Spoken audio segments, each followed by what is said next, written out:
BrenTech here, where tech is made simple. Just a quick video to let you know that if you are using the different Google apps, services and devices and are basically tied into the Google ecosystem, that recently Google has started making some multi-device updates to the Google Play Store, both on Android and on the desktop online version as well. Now, previously, up until recently, we had different sections for phone, tablet, and Chromebook. Now, if you click on apps on the desktop version of the Play Store, you'll see some other multi-device updates here for different sections now, like watch and car that have been added recently. And I think TV was added a short while ago as well.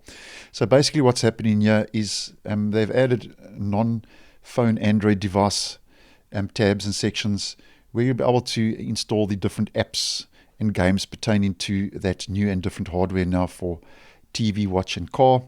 And if you click on the different sections, it'll obviously open up the storefront now where you can download apps and games pertaining to that relevant hardware like TV, watch and car.